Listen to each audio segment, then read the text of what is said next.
DAPs Magic. Could you talk about what this means for you and your family? Well, my father passed away 3 years ago, and it's been an amazing 3 years in terms of just the genuine outpouring of affection, which is it comes back to us on all the time. And I'm in a business where his name is so present, his impact is so present, so I'm reminded of it daily. I talk to my father every day, so I'm talking to somebody. But it's a great moment. You have to keep in mind this happened at a point. It happened in a period of time when none of this was here, and Orange County was different. The whole industry was different. It had hadn't really come through the gates, and we've had more than 50 years of maturity as an industry. So there was an industry that was born as a consequence of Disneyland. So what are your memories going back to when this all got started? Do you have specific memories of things going on, or what was it like? Well, we have a lot of memories that are connected with people that were, family friends.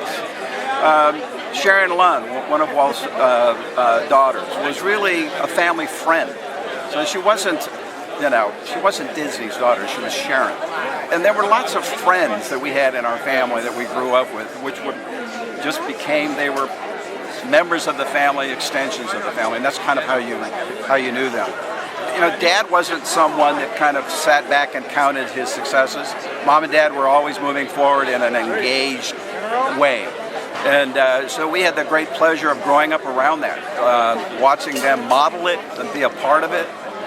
We started off as snot-nosed kids, while it was beginning to unfold. And then we emerged as adults as well, finding our own path. But Dad wasn't the legend that he was. He was just a great guy, and he was Dad. And so he was fun to be around. You just couldn't help but have fun with him. And that was true whether you were at home or whether you were working with him. Now, did you realize how big this was going to end up being, or did he realize this, or was it? Well, later on in his life, for sure, because he was the one that was developing kind of the mathematics, the tools of analysis that were used to kind of help guide an entire industry that was being born. So he provided a discipline that didn't exist before, and brought it into an industry that greatly needed it and responded to it. So early on, I don't think anybody had an understanding of really what a pivotal, transformational moment Disneyland was. Walt probably did. And I think people probably knew that something significant was happening, but the degree to which the world changed, the industry that was created, $230 billion in annual economic output in Southern California in 2011, the fourth largest sector in 66 clusters of economic activity, 1 in 8 jobs. That's the impact. And I think that would have been impossible to have fully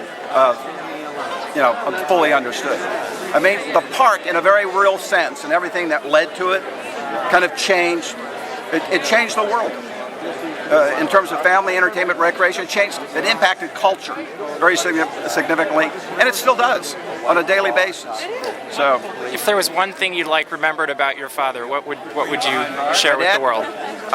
He had an amazing capacity at all stages of my life, but I saw this in business as well, of being able to look at a complex set of complex information, circumstances, and distill it down to a very penetrating question. Now, when I was a teenager, that could be unnerving. But when you're trying to grapple with a challenging, complex problem, it's powerful. It's powerful.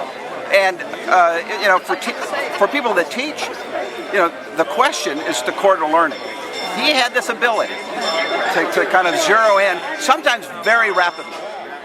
So it's that ability to get to the question that was so important.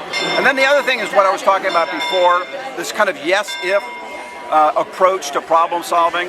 I look at our complex world today, I look at the political discourse that we all witness, and how refreshing would it be if we all paused for a moment and began to look at questions more in terms and answers more in terms of yes if than no because. But there's so much dialogue today that's driven by no because, and we have to get past that.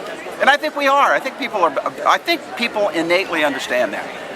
Thank you so much for your time. Bet. It's a pleasure. You have a wonderful day.